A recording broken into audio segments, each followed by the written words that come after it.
Welcome to our film about reading, writing and phonics in early years. We would normally deliver a parent workshop at this time of year, but this is currently not possible. We hope you find the information helpful and that it will give you the confidence to support your child in this most important of foundation years. We will be sharing information about Jolly Phonics, the scheme that we use.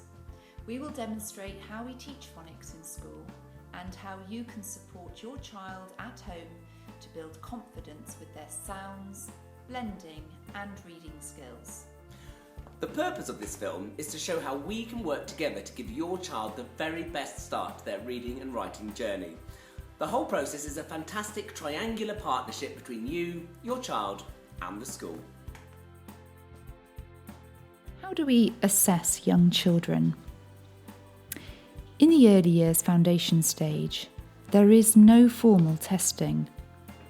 At the start of each academic year, we assess the children in our classes, checking for skills such as how they hold pencils, scissors, what sounds, shapes and numbers they can recognise, and whether they can write their names independently. This simple assessment then informs the way that we plan throughout the year, adapting as we go, depending on the progress that the children make. We assess the children throughout the whole year. These assessments are gathered by talking to the children, observing and joining in with them. Our end-of-year assessments across the early years framework are based on teacher judgment against the statutory early learning goals. And obviously, we work as a team with you, the parents, and the children, and the information and evidence that you provide to us throughout the year is crucial in helping us create a complete, holistic picture of your child. At Malmesbury Primary School, we teach synthetic phonics using the Jolly Phonics scheme of work. This is a fun and multisensory phonics method that supports children with reading and writing from an early age. This means that we teach letter sounds as opposed to the alphabet. It is a comprehensive and progressive scheme. Now, as you all know, there are 26 letters in the English alphabet. But these are not all the sounds in the English language. We refer to the letters as sung in the alphabet song as the names of the letters. But when teaching phonics, we focus on the sounds that the letters make. And there are over 40 sounds in the English language. These sounds are the building blocks of a child's ability to read and write, and the key to teaching them is the pronunciation. By this, I mean that instead of saying, for example, s, we say s. This is crucial, as breaking down the word sat, for example, as s-a-t, will not help a child to understand that it spells sat. This extra sound is known as schwa, and while it serves a valid linguistic purpose in more sophisticated language acquisition, it confuses a child in their initial forays into phonics. So this is how we pronounce the sounds that we'll be learning this year. S, a, t, I, p, k, k, e, h, r, d, g, o, o, f, b, a, j, o, I, e, o, z, w, ng, v, u, y, x, ch, sh, th, qu, ow, oi, u, and r. By the end of their year in reception, The reading goals for your children include understanding what has been read to them by retelling stories and narratives using their own words and new vocabulary. Anticipating key events in stories. Discussing stories, non-fiction, rhymes and poems, and during role play. Saying a sound for each letter in the alphabet and at least 10 digraphs. Reading words by sound, blending, reading aloud simple sentences and books using their phonic knowledge, including some common exception words. So let's talk now about grapheme and phoneme correspondences. When teaching children to read, we develop their skills at making the connection between the graphemes and the phonemes. The phonemes are the sounds that they can hear, and the graphemes are the corresponding visual representations of this. Some phonemes have one grapheme. For example, T has the letter T. Others, such as E, could be written in several ways. As children start to develop the links between grapheme and phoneme, so they can start to blend sounds together to read. For example, S, P, U, N spells spoon. Again, our pronunciation of the phonemes is very important, missing out the schwa. So for example, let's read some words together. We're now going to try some blending ourselves, and for this we'll be using the pure sounds, by which I mean, for example, k, at, instead of k, at, or c-a-t. So if I just do this through the miracle of modern technology, you will now see the board and less of me. And this is how we spell the words out, or blend the words. So, k, at, cat, ship, ship. The sh being what we call a digraph. That's 2 letters, 1 sound.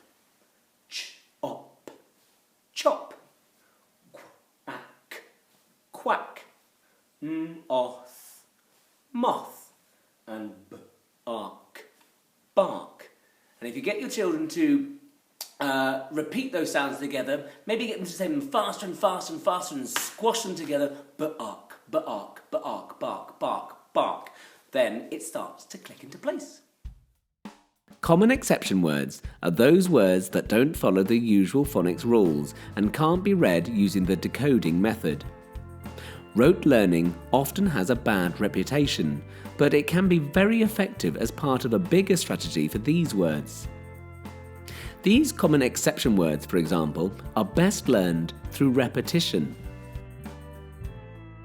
They are also known as sight words, because you recognise them by sight rather than decoding them. We will be sending these words home in your child's phonics pack. They are displayed on an Elm and the Elephant sheet, and we will check them weekly. Please read these through with your child, but please can we ask that you don't mark them off. The teachers will do this. Wordless books. Initially, the children will come home with wordless books from our Oxford Reading Tree scheme. These books are vitally important and help children to build their confidence with books, with the physical handling of them, the turning of the pages. It also helps children develop the ability to interpret visual clues that will help them to decode and read text later on. Wordless books allow your child to flex their burgeoning sense of imagination and develop their own storylines. They support inference and deduction skills. They also help children to look at context, work out what is happening, and to develop their own storytelling skills. All of this helps the children to become stronger readers. This initial stage underpins the next step when the children start bringing home books with words. The pictures, for example, provide an important context for the children. and enable them to make quicker connections between the letters, sounds that they are looking at and the words that they form when blended together. Picture clues support your child's understanding of the text.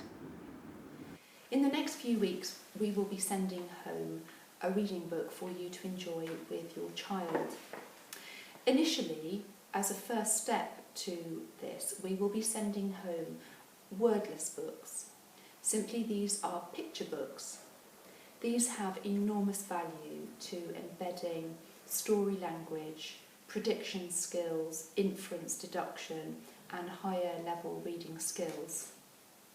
It's always a good idea and a good starting point to look at the front cover, ask your child to predict what they think the story might be about, and understanding the character names, and ask them to imagine what is happening in the story. Encouraging your child to turn over the pages, again looking at the pictures, asking them to tell you what they see, encouraging the use of really good story language throughout. Some of our wordless books do have occasional text in them.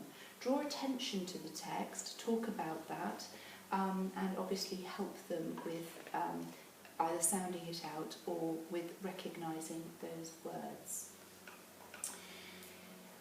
Always start with what do you think is happening now, what do you think might happen next. Asking children to make predictions is really important in reading and developing reading skills. Again, encouraging the left to right, and obviously once books begin to have words in, maybe even using your finger to point to those words as your child tracks through. That really, really helps them with their reading. It is not unusual for children at this early stage, as they're learning their phonics, their sounds, that they wriggle about when they're reading, and that is because they're linking the sounds that they see to the actions that we're teaching. That eventually will go, that will go with confidence and time, and is not unusual at this stage. It's a very exciting opportunity for you to look at the stories, and revisiting them day after day is really important. It gives children confidence in their narration and their storytelling skills. Ask them questions that develop their comprehension of what they're seeing, further embedding their story language skills. So these first books that we send home in the weeks ahead are the building blocks of reading. Mr. Duncan and I will be, over the weeks ahead, teaching them their sounds. We do teach them at quite a rapid pace, and very, very soon they will be blending and reading, and then we'll be bringing home books with words. We hope you really enjoy spending time with your child, developing this part of their learning.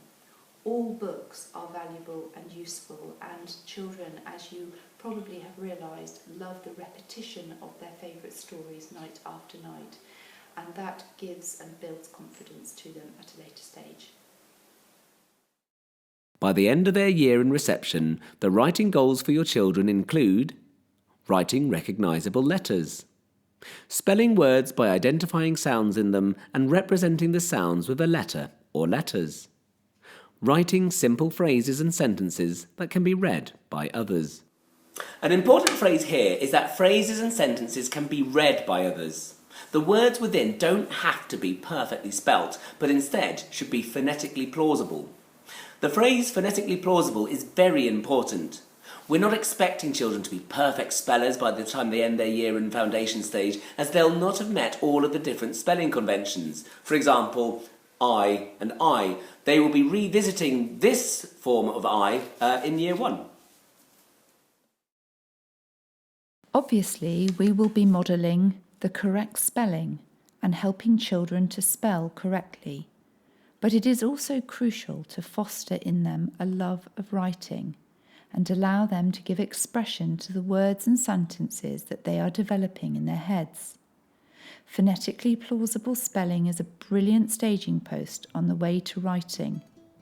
children start to use the sounds and letters that they have learnt to express themselves and make themselves understood. Here are some lovely examples of phonetically plausible spelling that we have found over the years.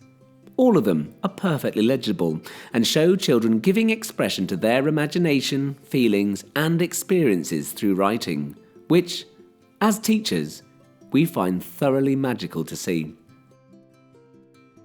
And now for a little word about homework.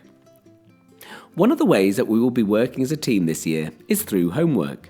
It may be a word that sends shivers down the spine, but the focus with our homework is on building your child's knowledge and skills through the medium of fun. It is important that this homework is a low-pressure, enjoyable thing for your child to do with you. And also, it is important to remember that your child should be the one who does the homework.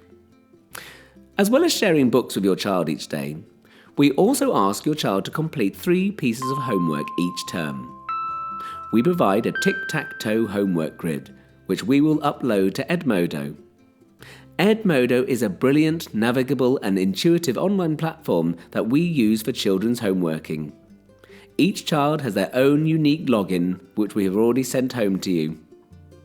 Needless to say, we can answer any additional questions you have about it. Each term, the homework tic-tac-toe features 9 activities, which are related to that term's specific topic, and your child can choose 3 of them. Or more if they so wish. We would love it if you could read with your child 5 times a week. Please make a note of what they read and how they get on with it in their reading record book, which is also coming home with you in the reading folder. And finally, here are some top tips for how you can help your child learn at home.